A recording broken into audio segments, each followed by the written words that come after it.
Plano Safra, infraestrutura e o polêmico glifosato foram os principais assuntos da audiência pública na Comissão de Agricultura e Reforma Agrária, que foi realizada ontem e contou com a presença da ministra da Agricultura, Tereza Cristina. Acompanhe.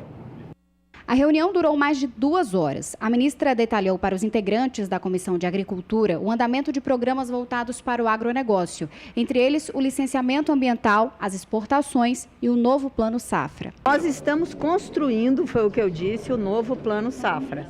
Isso está na lei, né?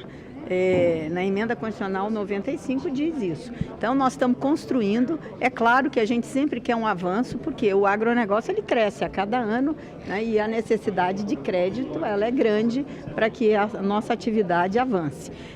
O que nós estamos pleiteando é uma subvenção do seguro maior para que a gente possa atender uma base de agricultores cada vez maior, né?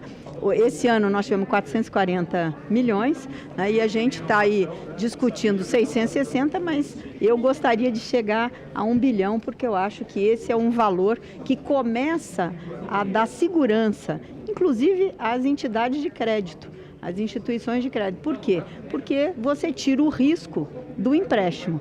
Então, eu acho que aí você teria crédito mais abundante, outras linhas, outras ferramentas mais modernas para atender aquele produtor maior, que a dificuldade de atendê-lo é cada vez maior dentro desse orçamento apertado que todo mundo sabe que nós temos hoje. A autora do requerimento para a realização da audiência pública foi a senadora Soraya Tronic, do PSL de Mato Grosso do Sul, que preside a Comissão de Agricultura do Senado.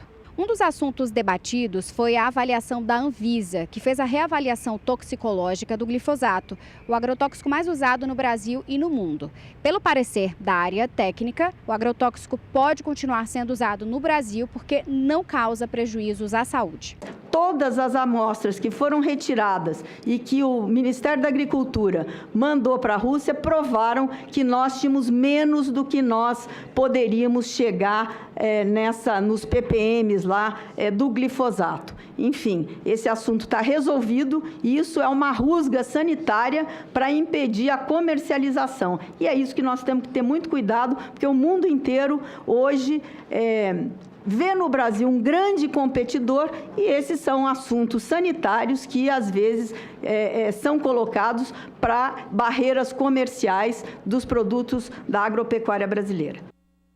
Muito bem. Para comentar as pautas levantadas pela ministra, recebemos agora o analista de agronegócio do SBA, João Pedro Cuti Dias. Bom dia, João. Bom dia a todos vocês. É importante que a ministra fosse ao Congresso, ao Senado, porque ela é uma parlamentar, ela conhece bem os meandros do poder lá no Poder Legislativo e explicar aos senadores as metas do Ministério da Agricultura. E essas metas só serão possíveis de serem cumpridas, na sua grande maioria, se tiver um ajuste fiscal. E o ajuste fiscal passa pela reforma da Previdência. Caso contrário, o Brasil vai ser cada vez entrar mais no buraco e sem alternativa. A grande questão é o seguinte, o ministério dela foi ampliado com várias outras atividades, entre elas a questão de regularização de terras indígenas. Esse foi um assunto que a grande imprensa deu destaque. Esqueceu o resto, que o setor agropecuário responde pelo superávit da balança comercial, põe alimentos na mesa dos brasileiros, esqueceram o resto. Se preocuparam com a questão da titulação de áreas indígenas. Olha, o Brasil hoje tem 13% do território dele em áreas indígenas. 13%, estamos falando mais de 1.100.000 quilômetros quadrados. Cada quilômetro quadrado são 100 hectares. Então, nós estamos falando em 110 milhões de hectares de terras indígenas.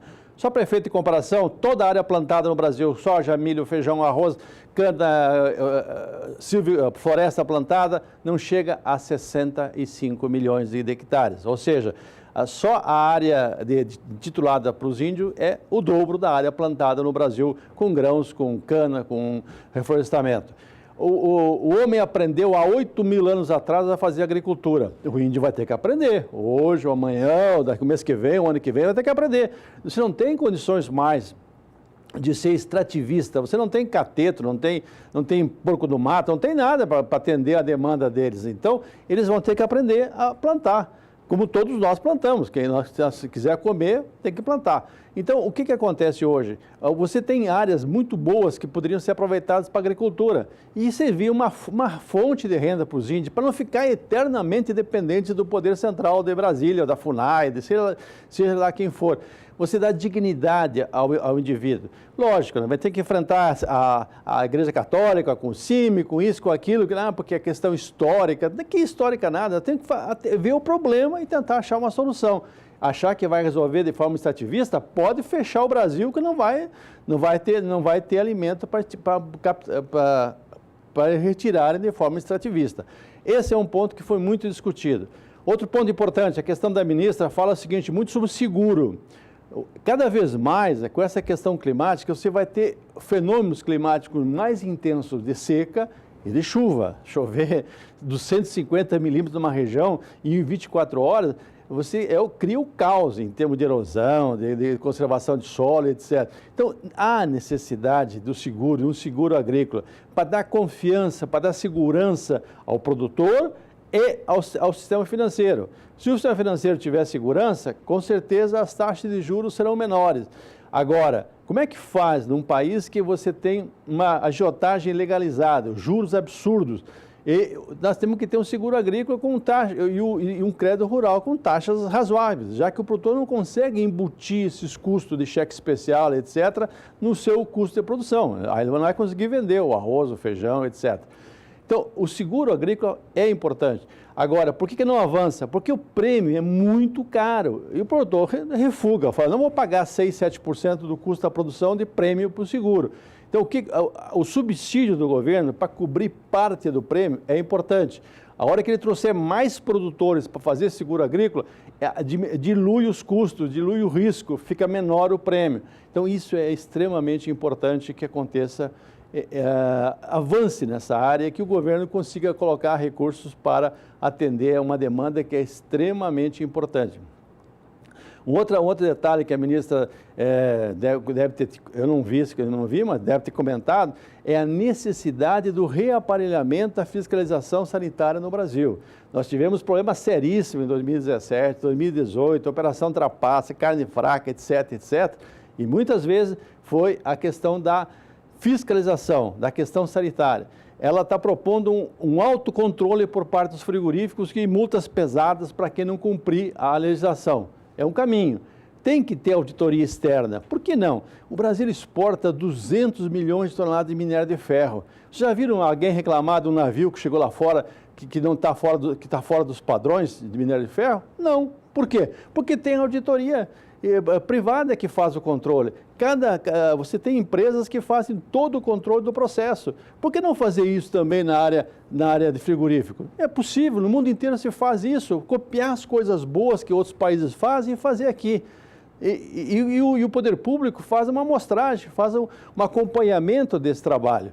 Ou seja, o Brasil tem que ser profissional. E a profissionalização passa por questões básicas como essa, de você ter uma auditoria externa em cima de todas as operações, inclusive as do Ministério da Agricultura. Por que não? Você teve tanta acusação aí, fatos que prejudicaram a imagem do Ministério e principalmente prejudicam a imagem da produção brasileira lá fora. E nós precisamos manter os canais de exportação abertos. Nós não temos mercado para toda a carne que nós produzimos, para toda a soja que nós produzimos, para todo o milho que nós produzimos. Não tem mercado interno para isso. Nós temos que jogar lá fora e, para isso, tem que ter confiabilidade. Outro aspecto que a ministra abordou é a questão dos registros de produtos usados na agricultura, sejam defensivos, sejam isso. Nós temos que ter um processo mais ágil no processo. Não é possível que demore 5 anos, às vezes, para sair um registro. Isso atrapalha. E precisamos ter um trabalho de extensão rural, que chegue, que leve o conhecimento a 5.300.000 propriedades rurais do Brasil.